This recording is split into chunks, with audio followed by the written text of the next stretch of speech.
va s'appliquer autour de deux principaux thématiques. La première, la loi Tchani, la proposition de loi Tchani déjà déposée au niveau de l'Assemblée nationale et alignée parmi les matières à traiter dans le calendrier de la session de mars, une proposition de loi qui suscite beaucoup d'indignation au sein de l'opinion. Délice Sanga, Adam Bombole, Jean-Claude Mouyambo, Moïse Katumbi, les mouvements des citoyens, les mouvements des sociétés civiles, tous dénoncent cette proposition de loi qu'ils qualifient de séparatistes mais aussi de ségrégationnistes. On va aussi faire le point sur la prise de fonction officielle de Vital Kamerhe et Jean-Pierre Bemba qui ont procédé depuis hier à la cérémonie des remises et reprises. Bemba qui occupe désormais le poste de vice-premier ministre de la Défense et Vital Kamerhe qui va régner à la tête de la vice-primature de l'économie. Pour décortiquer ces sujets d'actualité, j'ai l'honneur de recevoir pour la toute première fois sur ce plateau Patrick Lokala, journaliste très engagé, promoteur de la télévision en ligne Télé News RDC. Bienvenue. Merci beaucoup. Comment allez-vous? Pas très bien. Je vais toujours très mal, dans la mesure où la situation de l'Est reste toujours très préoccupante. Les solutions qui sont sur la table ont démontré de leurs limites. Et donc, à partir du moment où nos compatriotes de l'Est, particulièrement ceux de Bunagana, de Kichanga et de toutes ces localités occupées par les M23, ne sont pas en sécurité, ne sont pas sous la protection de l'État congolais, je ne peux pas, moi, Patrick, parce que je suis à Kinshasa, je peux prendre mon petit verre de l'eau, de sucré, manger chez moi, dire que je suis en bonne santé, je suis bien. Non. Vous savez, Hervé Thomas, dans un système, nous l'avions appris, lorsqu'un élément du système connaît un problème, c'est le système entier qui connaît un bouleversement. Exact. Donc, je suis une partie de ces systèmes. Le système ici, c'est le Grand Congo, dont une partie souffre énormément à Kichanga, à Bunagana, et donc je ne peux pas vous dire ici que je me porte bien. Et même ici à Kwamout. Je fais la différence, je ne voudrais pas me comporter comme nos compatriotes qui dirigent le pays, qui sont très insouciés de la situation. Pour eux, la situation est devenue normale. Il y a des efforts qui sont fournis. Non, mais il y a les troupes de l'EAC qui continuent de se déployer sur terrain. L'Ouganda et le Sud-Soudan viennent d'envoyer leurs éléments au niveau du Nord Kivu. Le Congolais n'a pas besoin d'attendre ce discours des efforts fournis. Le Congolais a besoin d'attendre que Bunagana est récupéré, Kichanga est récupéré, et jusqu'au moment où ces localités qui sont occupées par les M23 sont toujours pas récupérées. Le Congolais ne voudra pas attendre ces discours de naïveté sur il y a des efforts qui sont faits. Mais combien de temps ces efforts sont faits? Depuis combien de temps? Aujourd'hui, on en est pratiquement à presque une année depuis que Bunagana et d'autres localités sont entre les mains du M23. On nous dit toujours qu'il y a des efforts. Et pourquoi ces efforts ne portent pas? Le Congolais n'a plus besoin de ces discours d'espoir, alors que sur terrain, il n'y a rien. Il faut qu'on dise aux Congolais la vérité. Pourquoi les FARDC ne sont pas à mesure de récupérer ces localités? C'est quoi la mission d'une armée? Défendre l'intégrité territoriale. Pourquoi cette mission n'est pas correctement faite? Pourquoi nos FARDC ne sont pas à mesure de récupérer ces localités? Et voilà, on tourne autour du pot, des efforts qui sont faits, Luanda, Nairobi, et voilà où en sommes-nous aujourd'hui. C'est vraiment triste de le constater, mais je voudrais bien que ces discours changent. Qu'on nous dise, on se réveille un matin, on nous dit, voilà, les FARDC ont récupéré Bunagana. On se réveille un autre matin, on nous dit, une belle annonce, Kichanga a été récupéré. On s'est réveillé un matin, on nous dit, les FARDC, sur les 100% des localités occupées par les M23, les FARDC ont récupéré les 50%. Ça rassure, ça prouve que le pays marche, ça prouve que le pays a une armée. Mais on est dans un état de discours, les efforts, les changements, les ceci, les colloques, on porte des vestes pour aller à Luanda, Nairobi. Mais finalement, le M23 est toujours actif. Il faudrait qu'on cesse, cher Hervé Thomas, excusez-moi de vous prendre le temps. Allez-y. De penser que la solution à un conflit militaire viendrait toujours de pourparlers. Ce n'est pas une solution durable. La solution durable passe par la construction ou la mise en place d'une armée réformée, équipée, bien payée, ce qu'on appelle la motivation. À ce moment-là, nous aurons des forces de défense capables de créer un sentiment de dissuasion dans les chefs de ceux qui nous attaquent. Mais si à chaque fois, nous voulons toujours résoudre le problème d'un conflit militaire par des pourparlers, cela nous inscrira dans une suite logique d'agression. C'est-à-dire qu'un État peut se lever, instrumentaliser un groupe armé, nous attaquer au nom de revendications qui ne sont pas fondées, et on sait que nous allons toujours, au nom de notre faiblesse, aller sur la table des négociations. Il faudrait que cela cesse. Je suis désolé de vous le dire, que cette solution ne viendra pas avec Félix Tshisekedi et son groupe. Pourquoi êtes-vous dubitatif sur la gestion de ces conflits par Félix Tshisekedi? Je le suis et avec raison.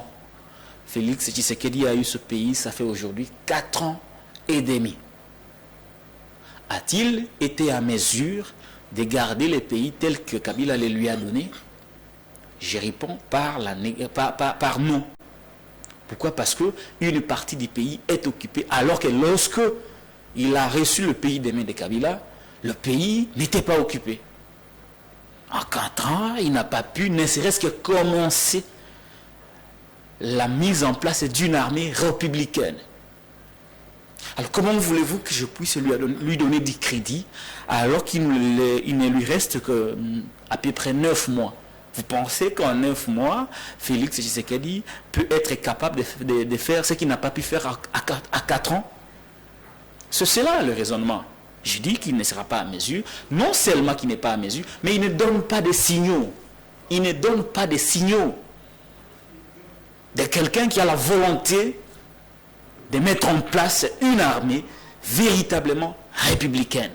Il avait déclaré déjà qu'il avait trouvé en place une armée bien structurée, bien organisée. Ouais. Par la suite, il a dit quoi? Il a dit non, voilà, cette armée est brassée, mixtée. Nous ne serons pas en mesure de nous battre contre les M23. Voilà, une force régionale viendrait de quelque part de Bunagana pour en finir avec les M23. La force est venue, la force a dit nous ne sommes pas venus, comme vous l'a dit votre président, nous sommes venus pour exécuter la feuille de route de Nairobi. Et la présidente tanzanienne a été claire sur ces sujets. Voilà. Les éléments déployés sur terrain ont reçu comme mission de négocier avec les rebelles et non de combattre. Voilà, mais non. Le chef de l'État passe pour qui? Regarde ces déclarations contradictoires. Lui qui nous avait dit que la force régionale viendrait avec une mission offensive, entrerait par l'Ouganda avec une mission offensive. Il est contredit par le chef de la force régionale, les commandants de la force régionale, et aussi par la Tanzanie. Oui. À ce moment-là, Félix Tshisekedi, qui est notre chef d'État, passe pour qui devant ces contradictions? En tout cas, que chacun d'entre nous puisse tirer des conclusions. Voilà des éléments qui prouvent que il n'est pas à mesure de trouver la solution durable. Il peut se battre pour trouver une solution apparente, une solution palliative, mais il n'a pas les atouts pour trouver une solution durable à cette problématique. Voilà pourquoi les Congolais ont l'obligation d'exiger les élections pour qu'ils se choisissent un nouveau leader à la tête du pays, capable de comprendre les enjeux, de faire le bon choix autour de ses collaborateurs et de dégager une vision autour de la sécurité et la défense de notre pays. Pour le député Eliezer Ntambwe, il faudra faire le choix entre les élections, la sécurité et le social. Nous sommes dans une période de crise, nous sommes agressés par le Rwanda, alors il faudra privilégier les élections, plutôt la sécurité, au détriment des élections, selon cet élu de Lukunga. Bon, vous savez, je suis désolé, mais j'aime pas beaucoup parler de certaines personnes comme Eliezer Ntambwe. C'est un député national. Oui, mais il est député, mais bon, écoutez, je trouve que je ne peux pas engager avec lui un débat sur cette question. Je vais seulement lui rappeler ce qu'il disait il y a de cela il y a de cela 4 ou 5 ans, 6 ans, lorsqu'il y avait la problématique de la non-tenue des élections pour des raisons qui étaient avancées à l'époque, vous connaissez la position d'Eliezer Tambwe. Eliezer Tambwe, il est dans une quête de positionnement, de stabilité sociale. Pour cela, il n'a pas intérêt, parce qu'il sait que si on va aux élections en 2023, il n'a pas de bilan à présenter au peuple. Vous les pensez? Le seul moyen de garder les acquis de l'union sacrée, les acquis de ses affinités tribales avec les dignitaires de l'union sacrée, c'est de concourir au report des élections. Très bien. C'est le seul moyen pour lui de consolider un peu la petite bourgeoisie qu'il a acquise, la petite stabilité qu'il a acquise. Et les élections, pour lui, ça devient quelque chose de très très compliqué. D'ailleurs, l'un d'entre eux, bien que je ne le soutiens pas, Mind a dit que, à contradiction d'ailleurs avec le chef de l'État et toute cette bande de l'Union sacrée, que la situation sécuritaire ne peut pas être un obstacle pour la tenue des élections. Alors il faudrait que l'on s'en tienne en quoi? Et même si, attendez, quand on dit que voilà, il y a la guerre dans la partie Est, je voudrais réfléchir avec Eliezer Tambwe. Je sais qu'il n'a pas le niveau de... C'est un scientifique. De développer, pardon? C'est un scientifique. Depuis quand il est devenu scientifique dans ce pays? Vous manquez de lui. C'est un scientifique. Il a appris lui faire comprendre. La science politique à l'UQAM. Je voudrais lui faire comprendre. Admettons, premier élément. Si c'était quelqu'un d'autre qui était à la tête du pays, qui ne soit pas originaire du Congo Kasaï, est-ce que Eliezer Tambwe aurait accepté qu'on reporte les élections sous prétexte que la situation de sécurité de l'Est est très chaotique? Beaucoup de ces déclarations sont faites tout simplement parce qu'on partage les mêmes origines avec le président. Très bien. Au nom des raisons tribales, on veut à tout prix soutenir son frère. Ça, c'est le premier élément. Le deuxième élément est le dernier. Rapidement. Lorsqu'il dit, il avance comme prétexte la situation sécuritaire pour reporter les élections, mais il faudrait qu'on nous dise, il faut qu'Eliezer Tambwe nous dise s'il a les atouts intellectuels de réfléchir comme quelqu'un qui a été à l'école, comme quelqu'un qui a fait l'université à l'âge recommandé, qui nous dise, qui nous donne les délais au cours duquel son régime sera à mesure de résoudre la situation de sécurité de l'Est pour qu'on aille aux élections. Il faut combien de temps? Parce qu'il ne faudrait pas analyser la problématique de manière partielle. Oui, on accepte. Par absurdité, on peut accepter. Oui, nous acceptons qu'on n'aille pas aux élections parce qu'il y a guerre à l'Est, parce qu'il y a des déplacés. Oui, nous pouvons accepter. Mais pour combien de temps? Lui et son chef Félix Tshisekedi, toute cette classe politique qui accompagne l'Union sacrée, ont besoin de combien de temps pour résoudre cette situation de l'Est? Ça veut dire que si après une année, la situation n'est pas résolue, il n'y a pas d'élection. Après 2 ans, si la situation n'est pas résolue, il n'y a pas d'élection. Après 3 ans, si la situation n'est pas résolue, il n'y a pas d'élection. Après 5 ans, si la situation n'est pas résolue, il n'y a pas d'élection. Entre-temps, qui reste au pouvoir? C'est Félix Tshisekedi. Très bien, on va parler du gouvernement. Par de l'arrêt de la Cour. Et donc, à ce moment-là, nous pouvons comprendre, par le raisonnement de Eliezer Tambwe, que Félix serait derrière la guerre dans la partie Est. Comment voulez-vous qu'il puisse profiter de cette situation sans nous dire à combien de temps vont-ils être à mesure de résoudre le problème? C'est-à-dire qu'on veut utiliser la situation de sécurité de l'Est pour rester éternellement au pouvoir. Aucun d'entre eux, je cite Tambwe Eliezer et le reste, ne sera à mesure de vous dire que nous allons résoudre ces problèmes de l'Est en ayant autant de jours, en ayant autant de mois, en ayant autant d'années. Très bien. C'est une situation comme c'est dans cet état, on ne peut pas aller. Mais quand on ne peut pas aller, il y a une suite du raisonnement.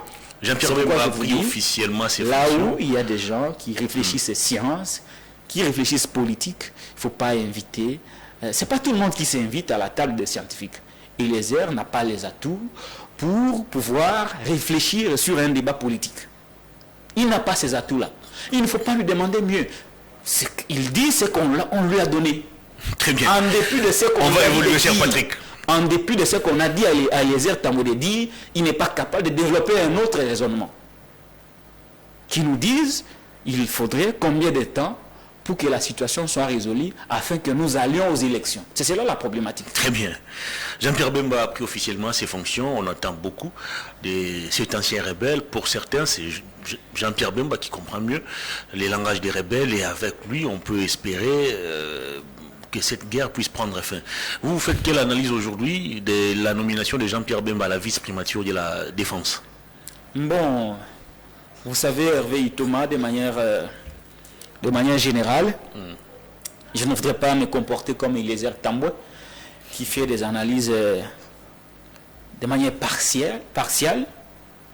Je voudrais ici développer quelques défis auxquels le gouvernement est confronté. Je crois l'avoir dit ailleurs, mais je pense qu'il faut le rappeler ici. Absolument. Ce gouvernement a quelques défis majeurs à relever. Le contexte dans lequel le gouvernement entre est un contexte marqué par trois grands enjeux. Nous avons l'enjeu social. La situation sociale au niveau de notre pays est totalement catastrophique. Un autre enjeu, c'est celui de la sécurité. Vous connaissez aujourd'hui qu'une partie de notre pays est occupée par les M23. Et le gouvernement n'est pas à mesure de trouver des solutions. Et enfin, nous avons l'enjeu électoral. Trois enjeux majeurs. La réflexion voudrait que l'on se pose la question de savoir, dans une durée de 9 mois pratiquement, est-ce que le gouvernement Samadé sera à mesure de relever tous ces enjeux que je viens de citer, social, sécuritaire et électoral, dans un délai de 9 mois? C'est ça la grande question, c'est ça la grande problématique. Et si vous regardez par rapport aux signaux qui sont donnés par ces nominations, vous allez vous rendre compte d'abord de par la nomenclature de ce gouvernement que c'est un gouvernement qui vient pour répondre à un besoin de nomination. On sait que le régime tend vers la fin. Il y a des bouches qui ne sont pas encore nourries, qui ne sont pas encore satisfaites. Il faille leur donner quelque chose à manger. Mais ces bouches avaient déjà leurs délégués au sein du gouvernement. Oui, mais écoutez... Ils sont présentés aujourd'hui comme des personnes ressources qui viennent pour régler des problèmes spécifiques. Je voudrais vous le démontrer. Je prends l'enjeu sécuritaire. L'armée n'est pas totalement équipée. L'armée n'est pas totalement motivée. L'armée n'est pas totalement reconstruite. La conséquence, c'est que nous ne sommes pas à mesure de déloger les M23 des territoires conquis, non territoires conquis. Au plan diplomatique, nous avons totalement échoué. Et la nomination de Jean-Pierre Bemba au poste de ministre de la Défense en réalité ne vient pas résoudre le problème. Comment ça? Tout simplement parce que Jean-Pierre Bemba a un CV très chargé. Vous regardez Jean-Pierre Bemba n'a pas d'expertise militaire. Parce qu'on le présente comme un expert militaire. Il n'a jamais été un expert militaire. Ce n'est pas parce que Jean-Pierre Bemba a fait recours aux armes avec le soutien de l'Ouganda pour agresser notre pays que cela fait de lui un expert militaire. Il faut faire très attention. Il comprend mieux le langage des rebelles pour certains. Il ne comprend pas mieux le langage. Il a été sous-traité par l'Ouganda. Qu'on me dise par quelle école militaire Jean-Pierre Bemba était passé pour prétendre comprendre mieux le langage militaire, pour prétendre comprendre mieux le langage sécuritaire. Jean-Pierre Bemba est présenté comme une solution par l'Union sacrée, mais en réalité, Jean-Pierre Bemba est un problème par rapport à ces conflits militaires dans la partie Est. Tout simplement parce qu'il a un pareil qui s'appelle Museveni, qui est un problème sécuritaire pour notre pays. Parmi les pays qui nous agressent, il y a l'Ouganda. Et on sait tous les relations qu'il y a entre l'Ouganda et le Rwanda. Ce sont des relations qui sont à dents de scie. Vous pensez vraiment que cet homme-là peut être un atout pour la résolution du problème sécuritaire dans la partie Est? Non, pas du tout. On a voulu juste les laver. Comme il a été en prison, comme il a été écarté, comme il est à l'union sacrée, on lui donne un poste. Mais sur le plan d'image, vous faites face à un conflit militaire, mais vous nommez quelqu'un issu d'un parrainage conflictuel. Je parle ici de Museveni. Non seulement ça, vous nommez quelqu'un qui a été arrêté, jugé, condamné à la CPI au niveau international. Après, il a été lavé. Quelle image voulez-vous donner à la communauté nationale et internationale? Sur le plan d'image, on a failli. C'est-à-dire que le volet sécuritaire, on ne sera pas à mesure de trouver la solution. C'est juste une nomination. Je prends le volet social.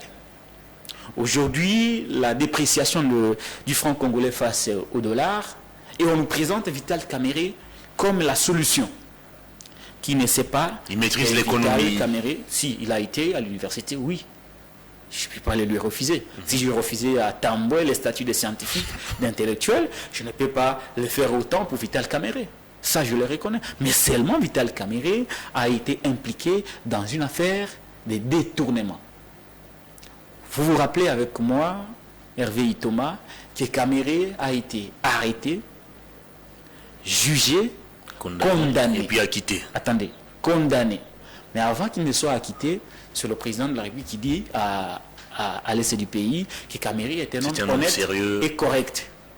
Vous pensez que ces déclarations du magistrat suprême n'ont pas eu de conséquences sur l'attitude des juges qui allaient prendre la décision sur Kamerhe? Je suis scientifique. Je suis convaincu que les déclarations de Tshisekedi sur Kamerhe avaient conditionné le comportement des juges qui n'avaient pas d'autre choix que de l'acquitter. Mais le profil... il a été acquitté. Ça, c'est un fait.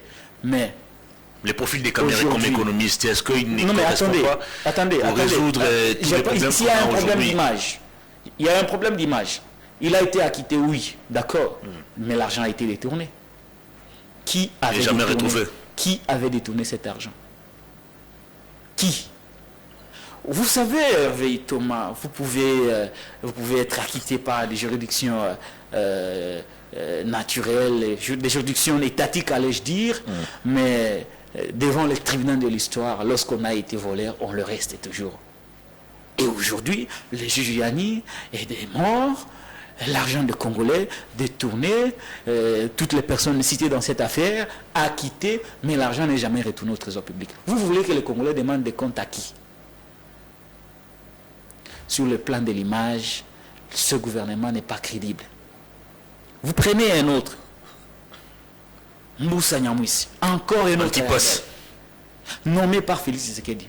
Vous prenez un autre encore, Jean Lissier Boussa, qui venait à peine de faire des déclarations raciales au niveau de l'Équateur, nommé par Félix Tshisekedi. Lui, le ministre depuis vous prenez 2017 ou 18 comme ça. Vous prenez Boudimbo, encore une fois impliqué dans une polémique de racisme, mais reconduit par Félix Tshisekedi. Vous prenez Adel Kaïnda. Aujourd'hui, le Congo a des réserves de lithium, mais ces réserves ont été vendues auprès des tiers sans qu'un dollar américain n'aille au trésor public.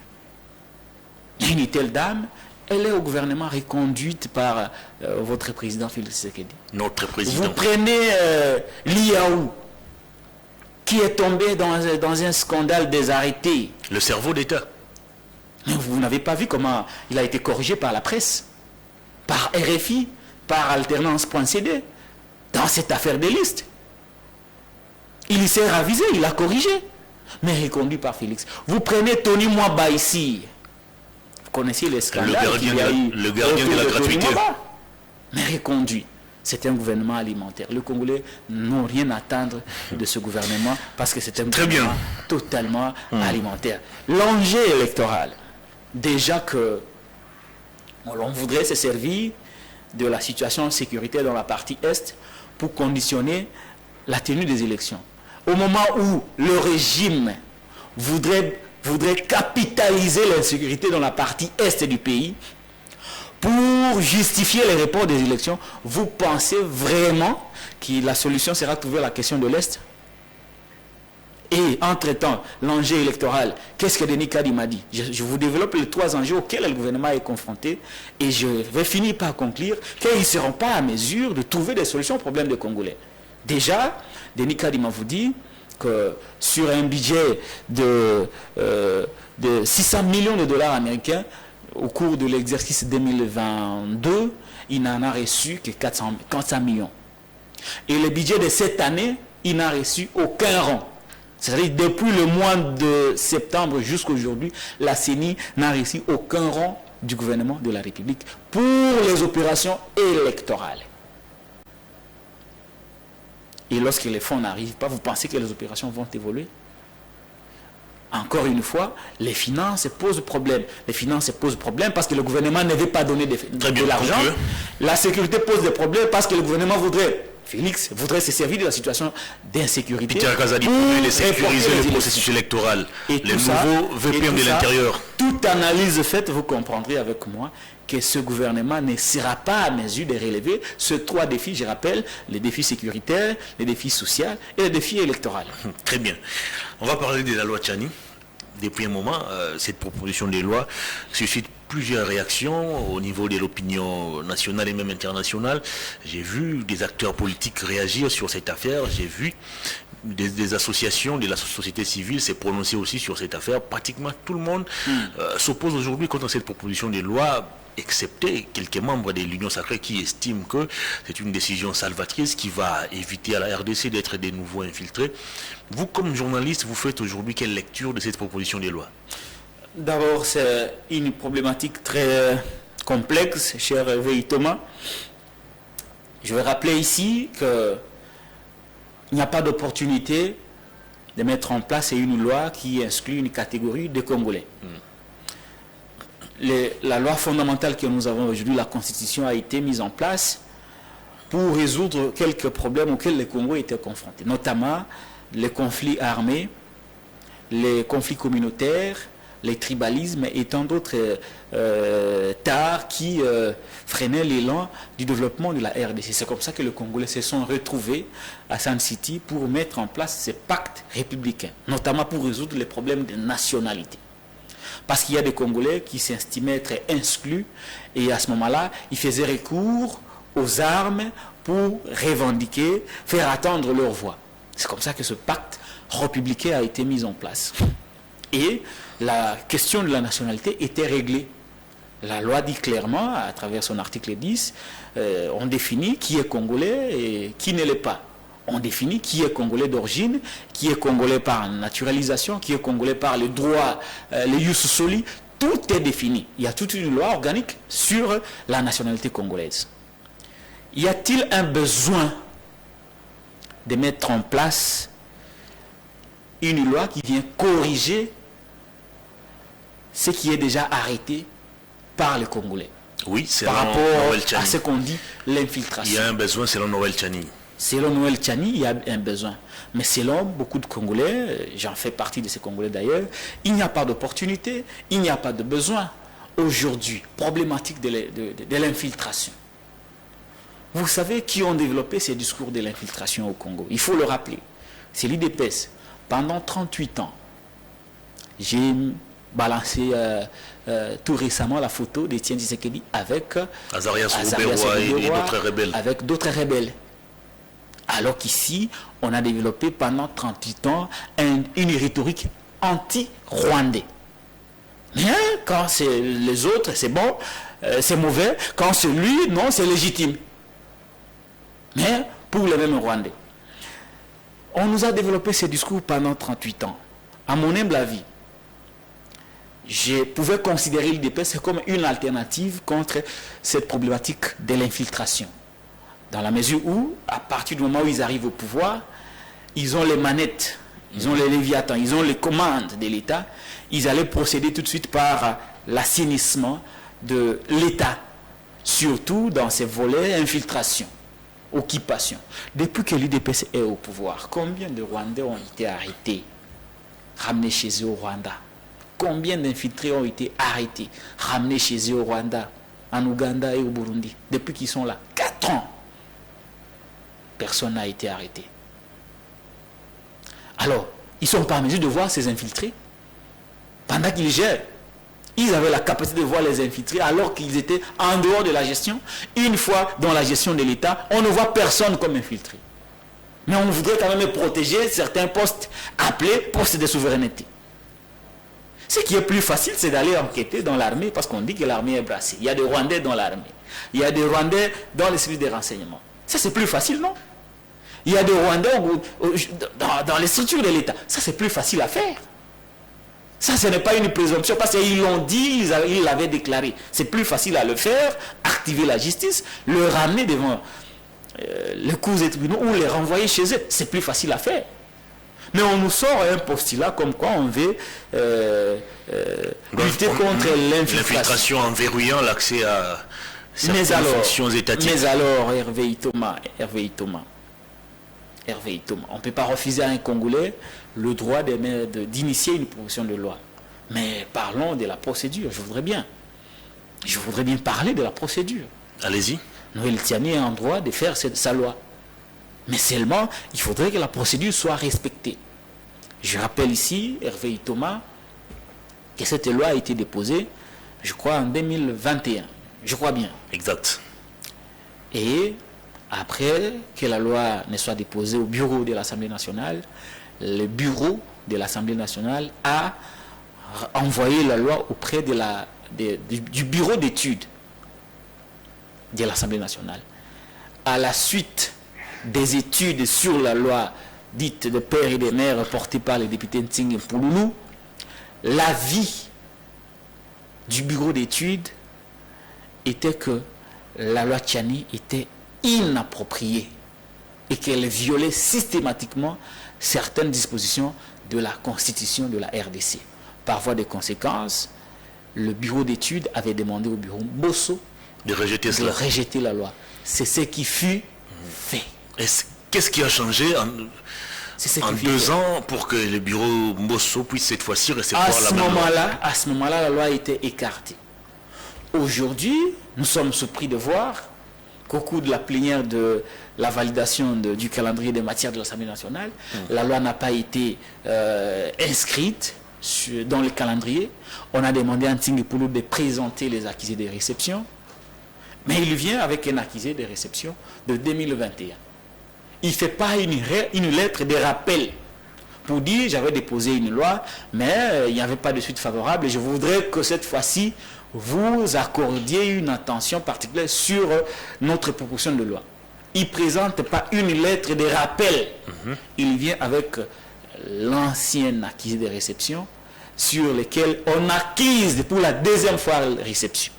Mais entre-temps, le bureau Mbosso oublie, avant d'aligner la loi, qu'au cours de l'année 2021, le même bureau, sur avis du bureau d'études, avait rejeté la loi Tiani parce qu'elle était jugée d'inappropriée par rapport à l'avis de conformité, parce que cette loi violait certains articles de la loi fondamentale. Alors qu'est-ce qui a changé dans cette proposition de loi? C'est là la procédure. Pour que Mbosso puisse aujourd'hui accepter la même proposition. La procédure a été totalement violée. Il y a eu fraude. Et ça sent la dose politique. Ça sent la dose politique. Je voudrais me poser la question, comme beaucoup de Congolais d'ailleurs, à qui profite la loi Tiani? La loi Tiani vise qui? Parce que nous savons que la loi a un caractère impersonnel. La loi ne peut pas viser quelqu'un. Mais la loi Tiani vise qui? Les membres d'Ensemble pour la République de Moïse Katumbi disent que la loi Tiani vise leurs leaders. Est-ce qu'ils ont tort ou ils ont raison? À mon humble avis, je pense que ces gens n'ont pas tort, dans la mesure où Noël Tiani lui-même, l'initiateur de la loi, à travers beaucoup d'émissions, a visé de manière directe Moïse Katumbi Tchapo. Il a visé de manière directe Jean-Claude Muyambo. En disant qu'il avait une tête Voilà. des Polonais. Voilà. On peut facilement comprendre que c'est une loi qui vient viser une catégorie de gens. Et pourquoi on viserait Moïse Katumbi? Aujourd'hui, Félix n'a pas de bilan à présenter aux Congolais. Selon vous? Il n'a pas d'alternative. Selon Augustin Kabouya, Félix Tshisekedi a un bilan à défendre. Écoutez, il n'a pas de bilan. Un bilan très éloquent d'ailleurs, selon son parti. Il n'a pas de bilan à présenter au peuple congolais. Il a peur de ses adversaires. Il veut gagner le jeu avant de le jouer, en écartant certains candidats. Et pour le cas d'espèce, on voudrait écarter Katumbi, tout simplement parce que c'est un adversaire crédible. C'est comme on dit en anglais, un outsider. Pourquoi on crée Moïse Katumbi? Parce que l'homme a un parti politique organisé, l'homme a une expérience de gestion par rapport à son passage à la tête du Grand Katanga, l'homme a une équipe de football qui a fait la pluie et le beau temps, l'homme a un ancrage populaire au sein de l'opinion congolaise, l'homme a des relations au niveau international. Et Félix, face à cette évidence, il tremble, il ne veut pas avoir un adversaire comme Katumbi. J'ai même certaines informations qui nous parviennent des services. D'ailleurs, on dit que ça ne sera pas facile de tricher avec Moïse Katumbi. Si vous avez déjà un régime qui dit clairement comme ça, que ça ne sera pas facile de tricher avec Katumbi comme candidat, vous pensez que tout ne sera pas mis en place pour l'écarter afin de faciliter la victoire de Félix Tshisekedi? Aujourd'hui, il faut le dire ouvertement, Félix ne veut pas avoir un adversaire comme Moïse Katumbi. Même avec Kabouya à la tête de la CENI, il n'en veut pas. Même avec Kabouya à la tête de la CENI. En quoi Moïse Katumbi? Même avec Christian Tshisekedi à la tête de la Cour. En quoi Moïse Katumbi ferait-il peur à Félix Tshisekedi qui a un bilan présenté selon Augustin Kabouya? Félix ne veut pas avoir, je répète, cher Éveil Thomas, Félix ne veut pas avoir comme challenger Moïse Katumbi Tchapoué, même avec Augustin Kabouya à la tête de la CENI. Vous imaginez? Même avec Christian Tshisekedi à la tête de la Cour constitutionnelle, Félix ne voudrait pas avoir un adversaire comme Katumbi. Je crois, ça se murmure, ça se dit partout. Ils ont dit au sein de l'Union sacrée, au sein de l'entourage du président de la République, on a dit que tricher avec Moïse Katumbi, ça ne sera pas facile. C'est quoi l'alternative? Il faut l'écarter avant de jouer les jeux. Mais il faut rappeler ici, cher Patrick, Félix Tshisekedi était contre cette proposition de loi. Non, mais, dès le départ, il a été toujours contre. Mais vous comptez sur Félix Tshisekedi, qui ne sait pas la versatilité de notre président de la République. Il est versatile? Pour les mêmes faits, il avait refusé d'investir Rossa Malonda. Mais pour les mêmes faits, il a investi Denis Kadima. Ce n'est pas Félix qui est allé dire qu'il va nommer un informateur à l'extérieur du pays. L'a-t-il fait après les élections de 2018? Non, il ne faut pas compter sur la parole de Félix Tshisekedi. Même lui-même ne croit pas à sa parole. Si déjà lui-même ne croit pas à sa parole, comment voulez-vous croire à sa parole? Non, mais il faut éviter ça. Donc ici, cette loi est malheureusement taillée sur mesure contre Moïse Katumbi. Mais il y a un fait qu'on oublie.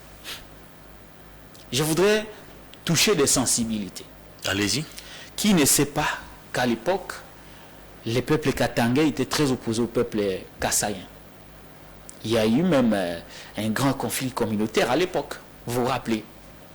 Mais Hervé Thomas, vous imaginez les dégâts que cette loi pourrait produire, c'est-à-dire un originaire du Grand Kasaï qui s'appelle Noël Tchani, qui met en place une loi pour écarter Moïse Katumbi, qui est un originaire du Grand Katanga, au profit de Félix Tshisekedi, qui est du Grand Kasaï.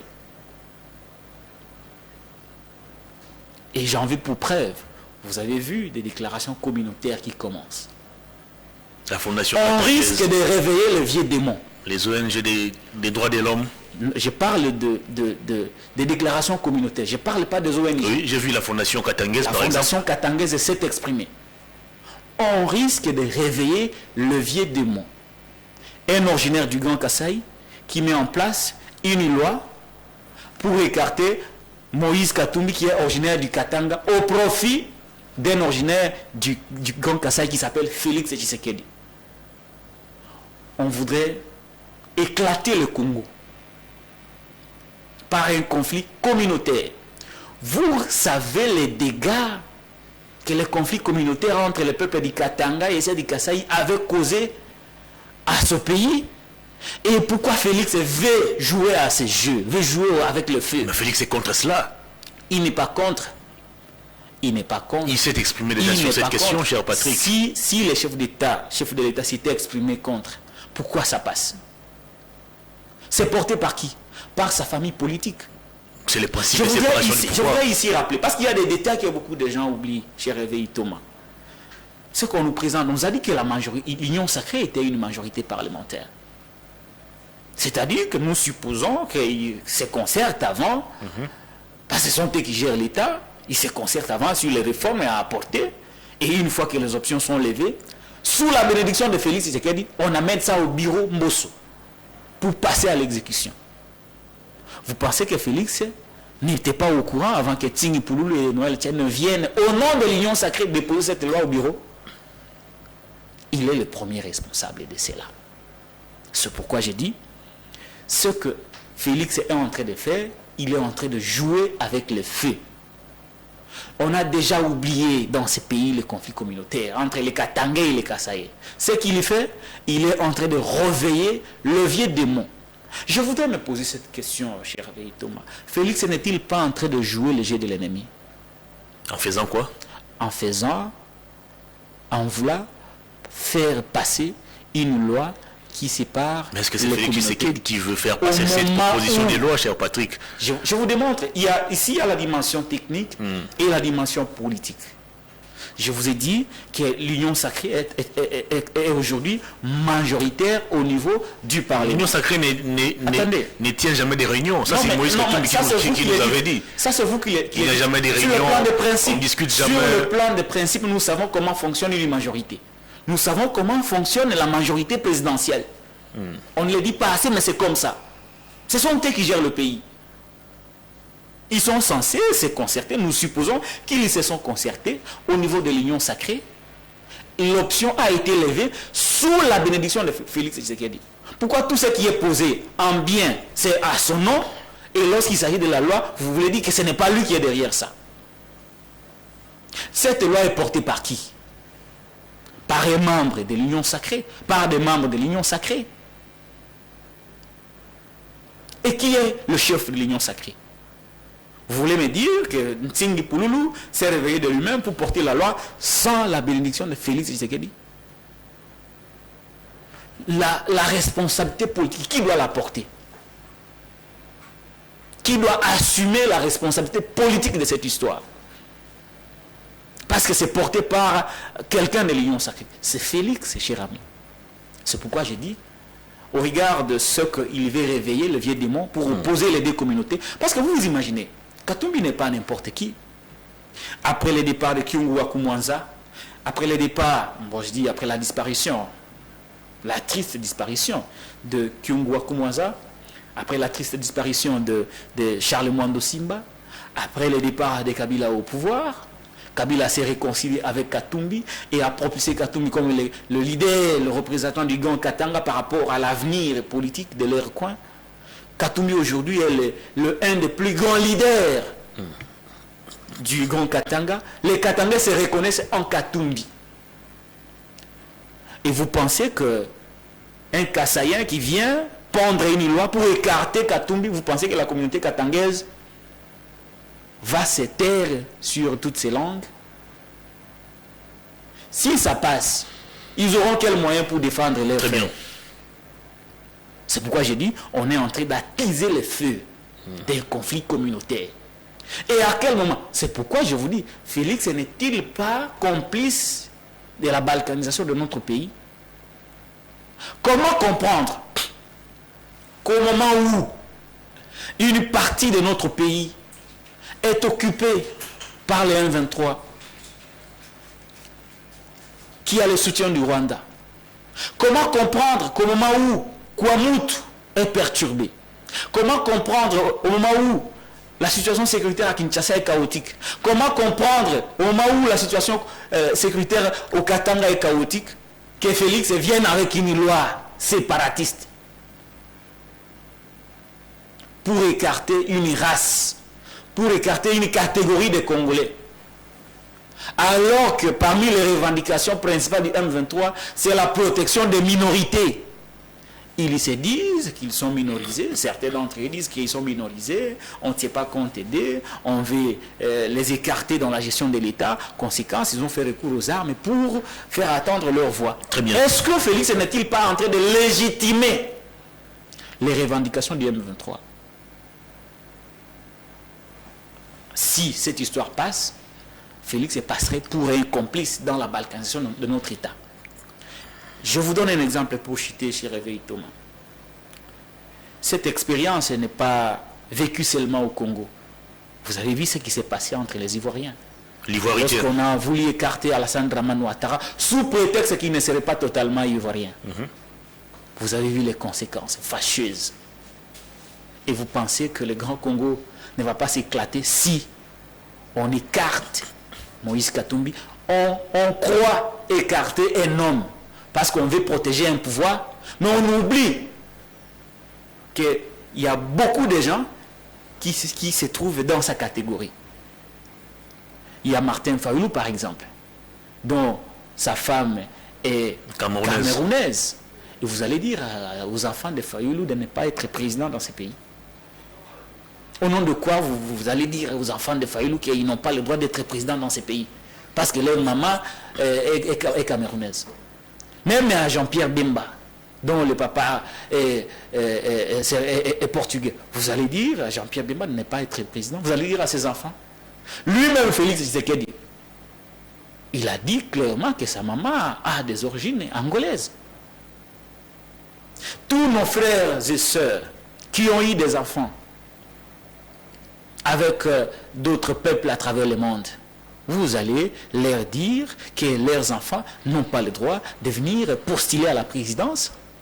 Donc on vise un homme, mais on oublie comme ils n'ont pas... je voudrais dire, comme c'est un régime inintelligent, ils n'ont pas la capacité d'analyser et comprendre que oui, on vise un homme pour des intérêts politiques, pour protéger un pouvoir tribal, mais derrière cet homme, dans sa catégorie, il y a une multitude de gens qui se retrouvent. Alors, question. Conséquence, aujourd'hui, il y a des métis qui s'expriment. Oui, ils ont manifesté aujourd'hui. Vous allez aujourd'hui. dire aux enfants, aux petits-enfants de Kengoua Dondo de ne pas être candidat président dans ce pays. Pourquoi on veut diviser ce pays? Pourquoi on veut arriver là? Et lui qui dirige ce pays, qui, avec d'ailleurs beaucoup de fantaisie, vous vous rappelez, il y a de cela quelques mois, Félix a fait un discours sur l'unité nationale. Est-ce que vous voulez vraiment que je donne du crédit aux déclarations du chef de l'État qui a appelé à l'unité, mais entre-temps, lui-même est derrière une loi qui divise les Congolais? L'Église catholique dit non à cette proposition de loi. Les rassemblements des katumbistes promet de manifester. Beaucoup de mouvements citoyens, beaucoup des mouvements des sociétés civiles estiment qu'il faut organiser des actions de grandes envergures pour barrer la route à cette proposition de loi. Que faut-il faire concrètement au sein du Parlement? Parce que c'est là que les choses vont se passer. Que faut-il faire aujourd'hui pour pousser les députés à rejeter cette proposition de loi? Vous savez, Hervé Thomas, ce qui est plus dangereux, c'est ce qu'il faut craindre, c'est des troubles au Katanga. C'est ça qu'il faut craindre. Parce que Félix a le moyen de faire passer sa loi au niveau du Parlement, parce qu'il a une majorité à sa solde.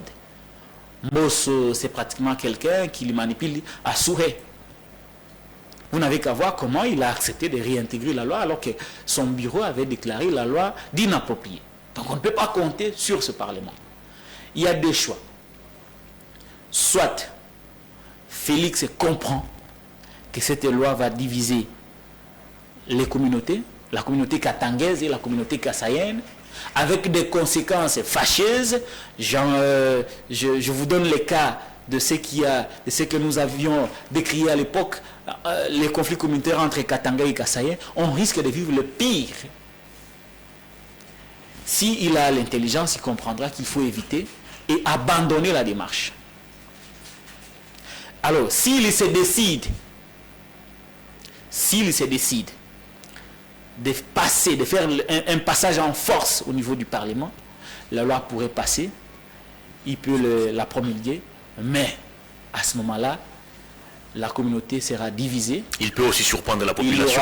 Il y aura une guerre communautaire. De promulguer la je vous l'ai dit, il y aura une guerre communautaire, il y aura des morts, et Félix Tshisekedi pourrait perdre son poste et se retrouver à la CPI. Ah bon? Parce qu'il aura assumé la responsabilité politique d'avoir promulgué une loi qui a occasionné un conflit communautaire avec plusieurs morts. Donc il a le choix de refuser de faire passer la loi, accepter Katumbi comme candidat président et chercher à le battre par la voie des urnes, ou soit s'entêter pour finir en prison. Je ne vois pas comment la loi passerait sans qu'il y ait des conflits communautaires. Or, s'il y a des conflits communautaires, il y aura des morts. Qui portera la responsabilité politique? C'est Félix Tshisekedi. À ce moment-là, il sera jugé, arrêté et conduit à la prison. Donc il a le choix de se sauver lui-même. Il est beaucoup plus exposé que celui qu'il vise. Parce qu'il pourrait passer le reste de sa vie en prison. Nous savons que Félix aime la vie, la belle vie. Nous savons que Félix aime la belle vie. Et cette analyse lui permettra de comprendre que cette loi, au cas où elle arrivait à passer, risque de le conduire en prison pour tout le reste de sa vie. Et il a intérêt à éviter. On va terminer cette émission. Noël Tchani lui-même est présenté comme un citoyen américain. Mais comment aujourd'hui analysez-vous cette attitude de Noël Tchani qui s'accroche, qui tient mordicus à ce que cette proposition de loi puisse passer? Il a quel intérêt derrière cette proposition de loi? Bon, d'abord, quelqu'un qui ne sait pas organiser sa famille a quand même la prétention de venir organiser un État comme le nôtre. Il a d'abord des problèmes familiales avec ses enfants et sa femme. Vous avez vu, sa femme a passé beaucoup d'émissions ici pour dénoncer les comportements déplacés de Noël Tchani. Déjà sur le plan de la moralité, il a une image écornée. Et donc, cet homme-là n'est pas un modèle d'abord pour la société, n'est pas un modèle pour les jeunes gens, n'est pas un modèle pour tout le monde. Et c'est celui-là qui a la prétention de venir organiser tout un État. Ça, c'est de un. De deux. Rapidement. Vous avez vu Noël Tchani être reçu par notre confrère Jean-Pierre Kaïmbe, qui voulait savoir s'il avait vraiment la nationalité américaine. Il a craqué et il a séché l'émission. Noël Tchani a tout le trait caractéristique des talibans. Comment ça? C'est trop fort. Il est impulsif, il est colérique, il est émotionnel. La preuve, l'extrait de la vidéo qui circule sur les réseaux sociaux où on lui demande sa nationalité américaine. Comment quelqu'un qui a une nationalité étrangère, ça veut dire qu'il a perdu la nôtre parce que la nationalité congolaise est exclusive, puisse prétendre proposer une loi qui arrive même à être validée au niveau du calendrier de matière à traiter par l'Assemblée nationale. Nous sommes tombés trop bas. L'État est dans la rue. Vous pensez vraiment que si cette loi ne profitait pas à son frère Félix Tshisekedi, il l'aurait proposé? Ils font des choses au nom des intérêts tribaux, excusez-moi.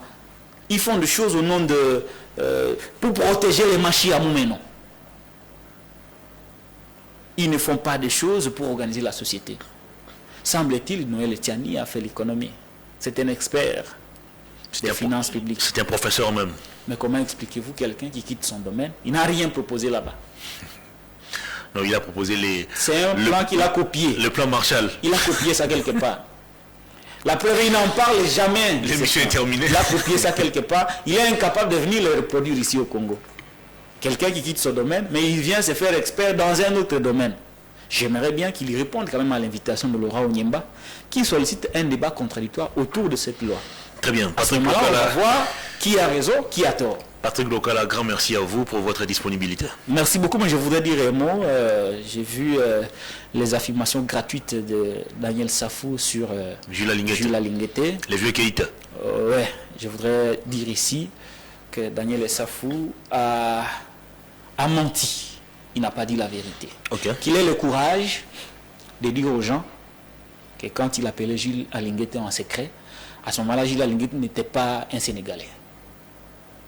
C'est au moment où Jules Alinguete ne recevait plus les appels qu'il est devenu tout d'un coup sénégalais. Qu'il ait le courage de le dire aux gens. Votre message est passé. Plutôt que de mentir. Et je suis convaincu, je connais le parti Ensemble pour la République, je crois que le parti Ensemble pour la République n'est pas d'accord avec les propos de Daniel Safou. Ce sont des propos déplacés au moment où le président Moïse Katumbi est attaqué par des gens qui veulent l'écarter au profit de Félix Tshisekedi. Très bien. Ce n'est pas un cadre d'Ensemble pour la République qui va apporter de l'eau au moulin de détracteurs de Moïse Katumbi. Je crois qu'il devrait en principe présenter ses excuses pour avoir menti sur la nationalité de Jules Alinguete. Merci. Voilà. Fin de cette émission, à toutes et à tous, merci de l'avoir suivi. On se retrouve demain vendredi pour boucler la semaine. Bonne évasion sur les antennes des Perfect Télévision. Au revoir.